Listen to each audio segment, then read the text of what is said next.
जय हिंद। राधे राधे। जन्माष्टमी की आप सभी के लिए हार्दिक शुभकामनाएं। और आज हम वर्णमाला की दूसरी क्लास लेके आए हैं। पहली क्लास में मैंने आपको बताया था स्वर और व्यंजन के बारे में। स्वर कौन कौन से होते हैं तथा स्वरों के प्रकार कितने होते हैं, तब व्यंजन के बारे में भी बताया था। ठीक है, उसी क्रम में आगे बढ़ते हुए आज हम स्वरों की बात करेंगे और हम देखेंगे जो स्वर हैं हो होठों की आकृति के आधार पर स्वर कितने प्रकार के होते हैं। ठीक है, आज हम ये समझेंगे। तो सबसे पहले देखो, होठों की आकृति के आधार पर स्वर दो प्रकार विभाजित किए गए हैं। कौन कौन से होते हैं दो प्रकार? एक तो होता है अवृत्ताकार और एक होता है वृत्ताकार। अब अवृत्ताकार किसे कहते हैं ये समझिए।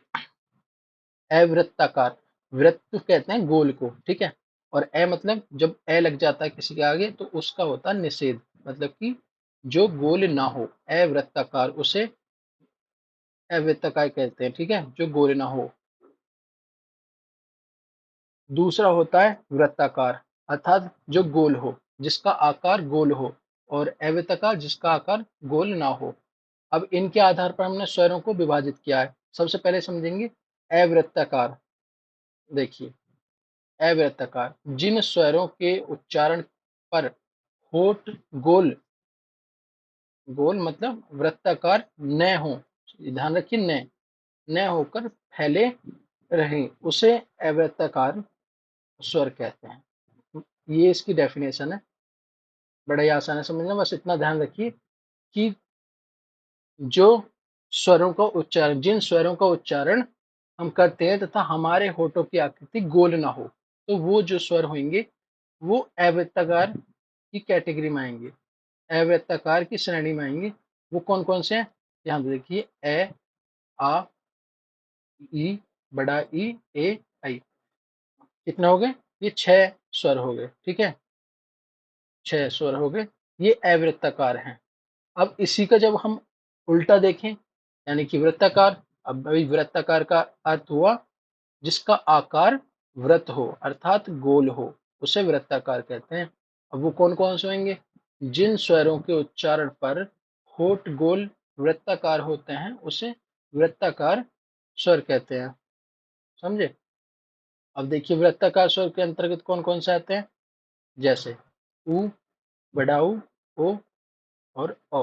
और ये जो है, इसे हम ज्यादातर इंग्लिश में यूज करते हैं, जैसे कि इससे शब्द बनते हैं ऑफिस, ठीक है, ऑफिस, ऐसे। ये जो इंग्लिश में यूज करते हैं इसको हम, लेकिन ये भी वृत्ताकार की कैटेगरी में आता है। ठीक है, समझ गए? तो बस इसमें इतना ही था और आगे समझते हैं इन्हें। देखिए, अब हम कुछ और महत्वपूर्ण जानकारी लेते हैं स्वर के संबंध में। जैसे कि एक होता है अनुनासिक स्वर। अनुनासिक स्वर कौन कौन से होते हैं, चलिए इन्हें समझते हैं। इसकी डेफिनेशन समझिए पहले। जिन स्वरों का उच्चारण नाक और मुंह से होता है उन्हें अनुनासिक स्वर कहते हैं। ध्यान रखिए, नाक और मुंह से, मतलब दोनों से इनका उच्चारण हो रहा है, ऐसे स्वरों को हम अनुनासिक स्वर की कैटेगरी में रखते हैं। जैसे देखिए, गांव शब्द है गांव, दूसरा शब्द है दांत, आंगन, सवार। और अगर ऐसे शब्द कौन सा हो सकता है? चांद, चांद। आप उच्चारण करके देखिए, जब आप इन शब्दों को उच्चारित करते हैं तो उच्चारित करते समय हम मुंह का भी प्रयोग कर रहे हैं, नाक का भी, मतलब मुंह और नाक दोनों ही इसमें उच्चारित करने में सहायक है। ठीक है, अब आगे आता है निर अनुनासिक स्वर। अब निर अनुनासिक स्वर कौन सा होता है ये भी समझ लेते हैं, चलिए। जिन स्वरों का उच्चारण केवल मुंह से होता है उन्हें निर अनुनासिक स्वर कहते हैं। क्या कहते हैं? निर अनुनासिक। और यहाँ पे याद रखिएगा, जिनका उच्चारण केवल मुंह से हो रहा है, केवल मुंह से हो रहा है, उन्हें हम निर अनुनासिक स्वर कहते हैं। जैसे देखिए, इधर, उधर, आप, अपना, घर, है ना, समझ गए? जैसे कि पर, ये सारे शब्द कौन से हैं? निर अनुनासिक। आप इनका उच्चारण करके देखिए, इधर बोलिए, उधर बोलिए, आप, अपना, घर, पर, ठीक है, ये सारे शब्द कौन से कैटेगरी में आएंगे? निर अनुनासिक स्वर। ठीक है, पूछ लिया जाता है कई बार, एग्जाम में आपसे पूछ लिया जाएगा कि उधर, यह शब्द कौन सा है? ऑप्शन में दिया होगा अनुनासिक, निरनुनासिक। तो आप जब इसे उच्चारित करेंगे तो आपको पता चलेगा कि भाई इसका उच्चारण जो हो रहा है वो केवल और केवल मुंह से हो रहा है। और हमने बताया आपके लिए, जो शब्द केवल मुंह से उच्चारित हो रहे हैं उन्हें हम निरनुनासिक स्वर कहते हैं। समझ में आया? चलिए आगे समझते हैं। अब समझते हैं अनुस्वार। अनुस्वार समझते हैं, आज सही से समझेंगे। ठीक है, यह एक स्वर के तुरंत बाद, कैसे? स्वर के तुरंत बाद आने वाला व्यंजन है। ये आप याद रखेंगे, स्वर के तुरंत बाद आने वाला व्यंजन है। अनुस्वार ध्वनि नाक से निकलती है। कहाँ से निकलती है? नाक से। जैसे कि देखिए, शब्द है अंगूर। चलिए यहाँ पे देखिए, शब्द है अंगूर। ठीक है, आपको पता है इसमें जो हमारा ए है, यह एक स्वर है।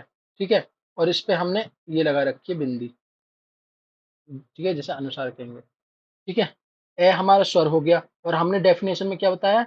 स्वर के तुरंत बाद आने वाला व्यंजन, ये वाला, यही हमारा अनुस्वार है। देखो, स्वर हम आया हमारा और इसके तुरंत बाद में आया है ये, तो ये इसे हम क्या कहेंगे? अनुस्वार।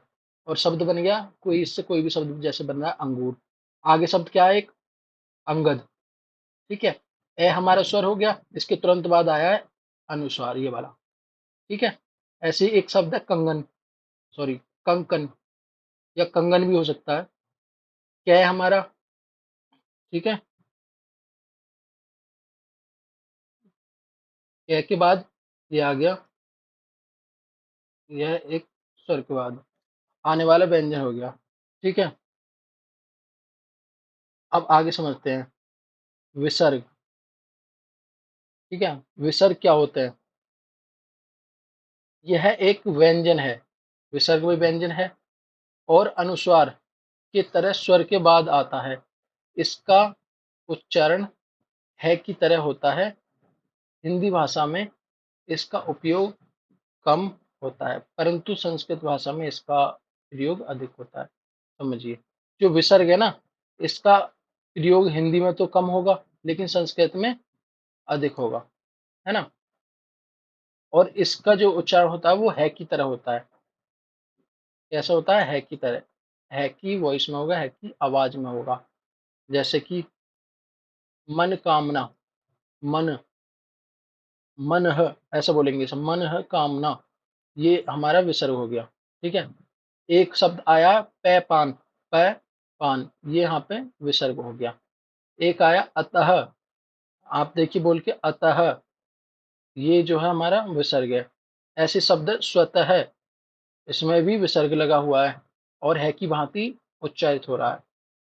ऐसे ही एक शब्द है दुख, ये हमारा विसर्ग है।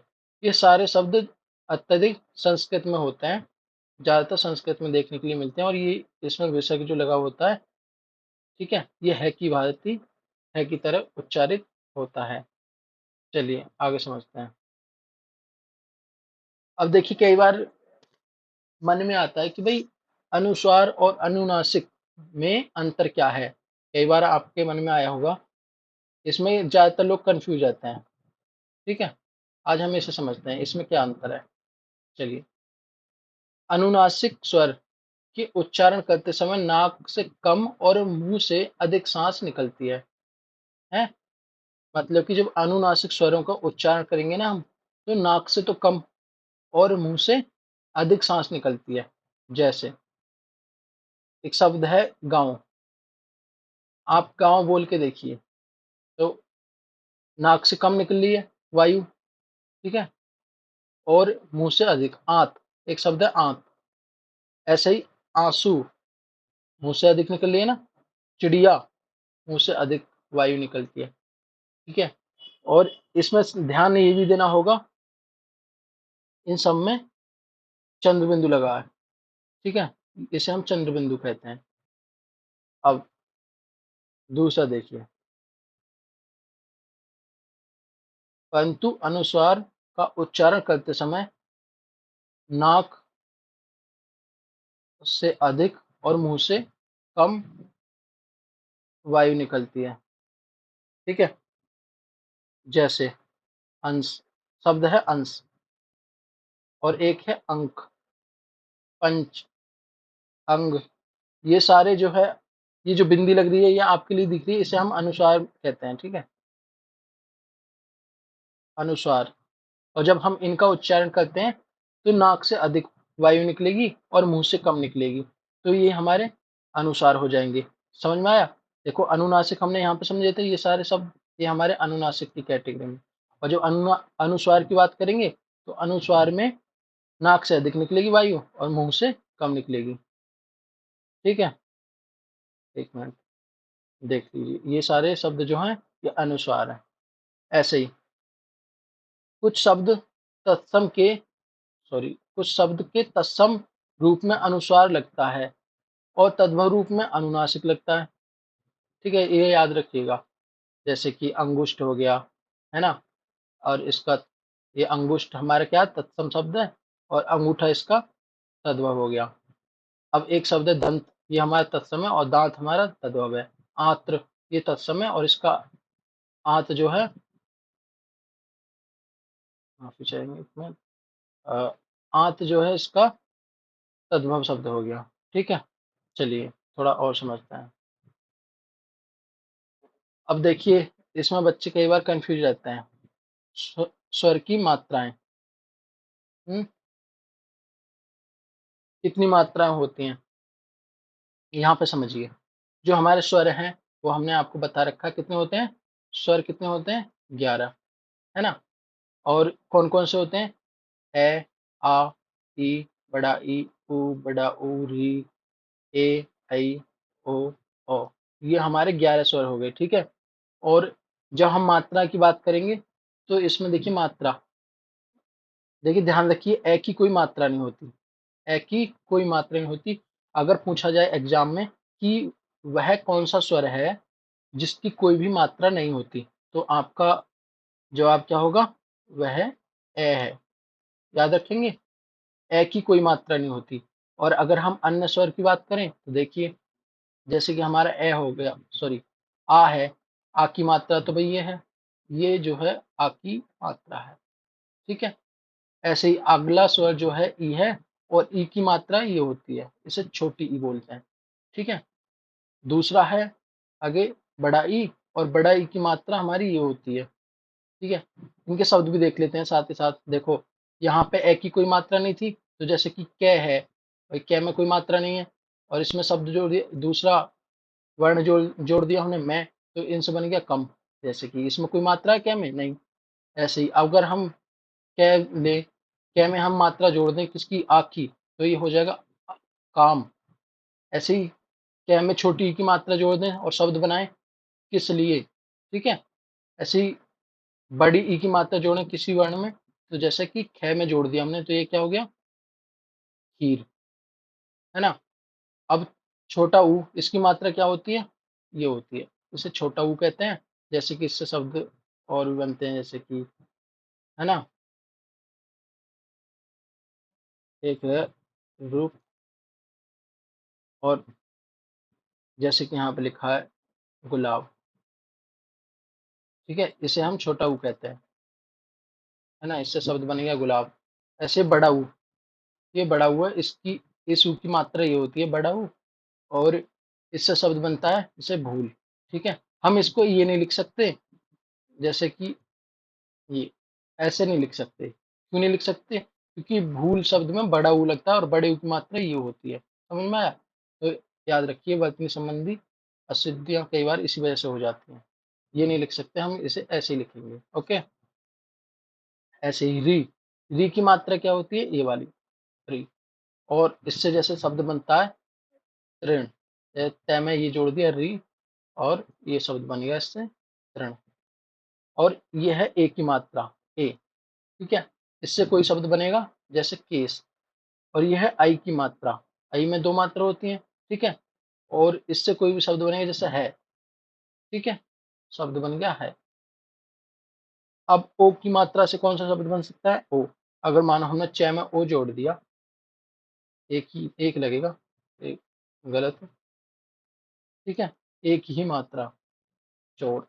अब अगर दो मात्रा जोड़ेंगे, दो मात्रा किसकी है, इसकी दो मात्रा होती है, ये वाली, है ना, और इससे शब्द बनता है ये। और भी शब्द बनते हैं, जैसे कि हो गया औरत, ठीक है, औरत हो गया, ऐसे। समझ में आया? आप इन्हें याद रखिए, और आपके लिए पीडीएफ तो ये मिल ही जाएगी। सबसे जो महत्वपूर्ण इसमें बात है वो ये है कि ए की ए स्वर की कोई, गलत लिख रहा है ये, कोई, ठीक है, कोई मात्रा नहीं होती। स्वर के बदले हुए स्वरूप को मात्राएं कहा जाता है। क्या कहा जाता है, मात्राएं, ठीक है। तो आज की क्लास में इतना ही था। और देखिए, हम क्रम से चल रहे हैं, वर्णमाला की, वर्णमाला जो टॉपिक है इसे खत्म कर देंगे हम आने वाले एक या दो क्लास में, ठीक है। और क्योंकि हम इसमें कोई भी चीज़ छोड़ नहीं रहे हैं, जो महत्वपूर्ण है आपके एग्जाम के पर्पज से, वह हम आपके साथ साझा कर रहे हैं, ठीक है। और अत्यधिक जितने भी एग्जाम हैं उनमें सब में ये चीज़ पूछी जाती है, इन्हें आप बिल्कुल स्किप ना करें, और ये चीज़ याद रखें। ये इसका पीडीएफ हम आपको दे देंगे टेलीग्राम पे, और टेलीग्राम का जो हमारा नंबर है वो ये है, आप इसे ज्वाइन कर सकते हैं। व्हाट्सएप भी इसी पे है, और हमारा इंस्टा आईडी जो कि हमने यहाँ पे मेंशन की हुई है, ठीक है।